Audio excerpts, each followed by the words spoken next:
운전을 잘하고 못할 수 있습니다. 운전 매너가 꽝인 분들도 있겠지요. 혹은 처음부터 운전을 잘못 배워서 혹은 선천적으로 방향 감각이나 공간 감각이 부족할 수도 있습니다. 하지만 그래도 이런 것들과 무관하게 절대 하지 말아야 하고 하지 않을 수 있는 게 있습니다. 바로 음주운전입니다. 이건 전적으로 본인의 의지의 문제죠. 한 번쯤 어때라고 생각할 수 있습니다. 안 걸리면 되는 것 아니야라고 생각할 수도 있죠.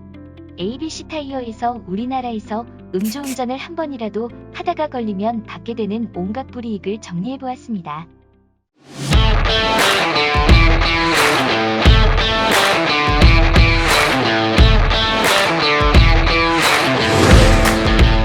음주운전 이력 시 공유 서비스 연구 사용 불가. 음주운전은 기본적으로 형사처벌 및 행정처분을 받는 불법 행위입니다. 혈중 알코올 농도에 따라 1년 미만의 징역 혹은 500만 원 이하의 벌금과 같이 가벼운 처벌부터 최대 2년 이상 5년 이하의 징역 또는 2천만 원 이하의 벌금이 선고될 수 있습니다. 물론 이건 적발만 되는 경우이고 여기에 각종 인명사고가 더해지면 처벌은 더욱 가중됩니다. 그런데 이뿐만이 아닙니다.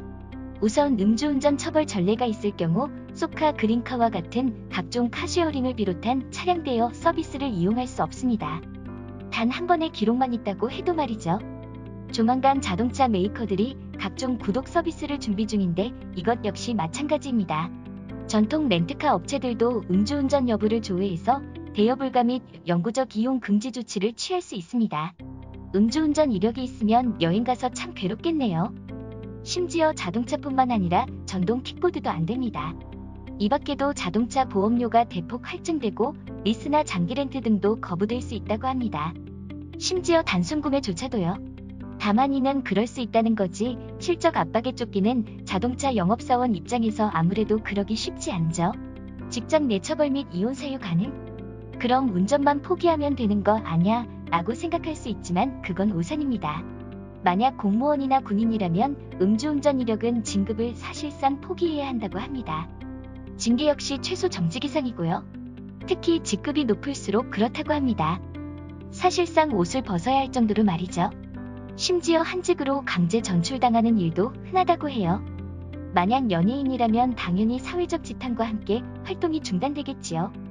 과거에는 음주운전 정도는 수년 동안 자숙한 이후 다시 컴백하는 일이 관행적으로 이뤄졌는데 요즘은 사회적 여론이 갈수록 검해지고 있습니다.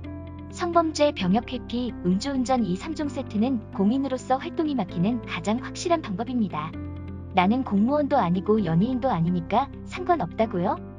음주운전은 이혼 사유가 되기도 합니다. 이와 관련된 판례가 있기도 하고요. 특히 음주운전의 경우 습관인 경우가 많아 가정 파탄을 일으키는 원인이 됩니다. 운전이 아니라 인생도 포기해야 되는 게 바로 음주운전입니다. 올해는 코로나19로 연말연시 술자리가 많이 줄었지만 그만큼 단속도 줄어 음주운전에 대한 경각심이 많이 해이해진 것 아닌가 하는 생각이 듭니다. 차라리 운전을 포기할지언정 절대 하지 말아야 할 단 하나의 행동 음주운전에 대해서 살펴봤는데요. 더욱 유익하고 재미있는 타이어, 자동차 소식을 ABC 타이어에서 전해드립니다.